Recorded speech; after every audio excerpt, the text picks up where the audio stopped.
नमस्कार। Happy new year बच्चों। कक्षा 11 हिंदी आरोह भागवन गद्य खंड का पाठ 6 कृष्णनाथ द्वारा लिखित स्मृति में बारिश पाठ समझाऊंगी। कृष्णनाथ का जन्म सन 1934 वाराणसी उत्तर प्रदेश में हुआ।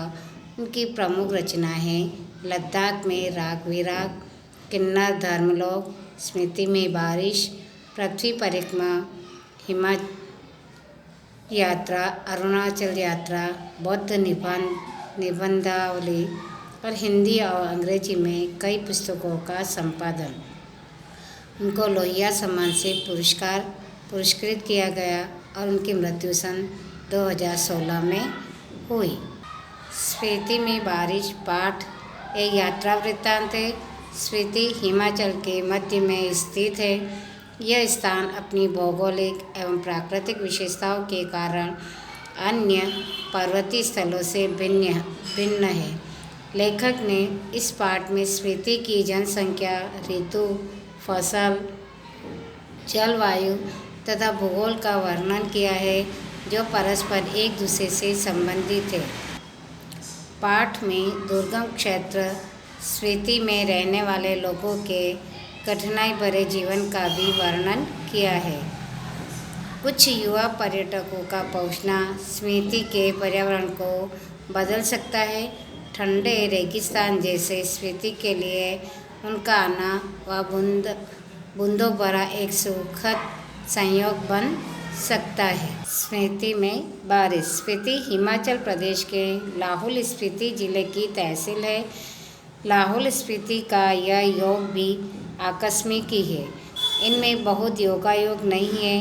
ऊंचे दर्रों और कठिन रास्तों के कारण इतिहास में भी कम रहा है।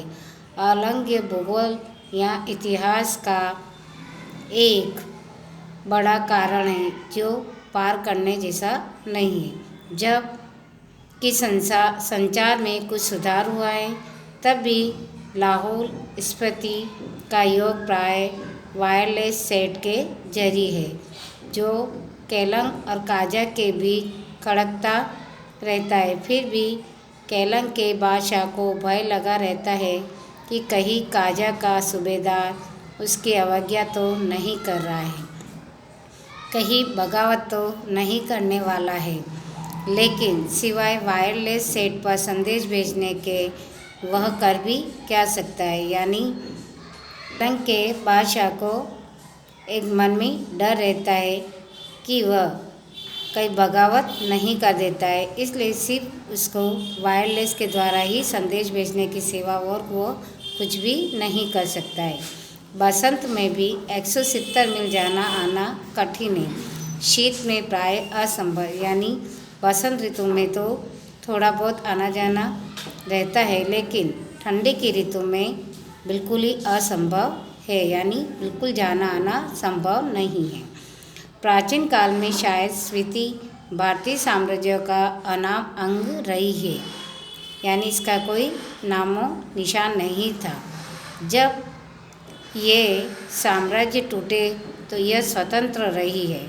फिर मध्य युग में प्राय लद्दाख मंडल और कभी कश्मीर मंडल, कभी बुशहर मंडल, कभी कुल्लू मंडल, कभी ब्रिटिश भारत के तहत रही है।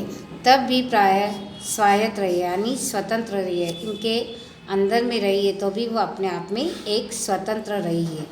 इसकी स्वायत्तता भूगोल ने सिरजी है। भूगोल ही इसकी रक्षा करता है। भूगोल ही इसका संहारक भी करता है। यानी भूगोल इसकी रक्षा करता है और भूगोल ही इसको मिटाता है।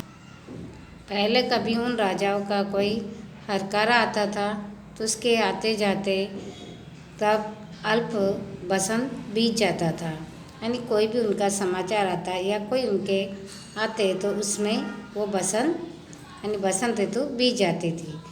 या कभी कोई जोरावर्षी जैसा आता तो स्मृति का तरीका वही था जो तुपचिलिंग गोन्पा में लेखक ने देखा। जब डायनामाइट का विस्फोट हुआ तो लाहौल हदस कर, आँख बंद कर, चांगमा का तना पकड़ या एक दूसरे को पकड़कर बैठ गए। जब धमाका गुजर गया तो फिर डरते डरते आँख खोल उठे। जोरावर सिख के आक्रमण के समय स्पीति के लोग घर छोड़कर भाग गए। उसमें स्पीति को और वहाँ के विहारों को लूटा। यह अप्रतिकार शायद स्पीति की सुरक्षा की पद्धति है।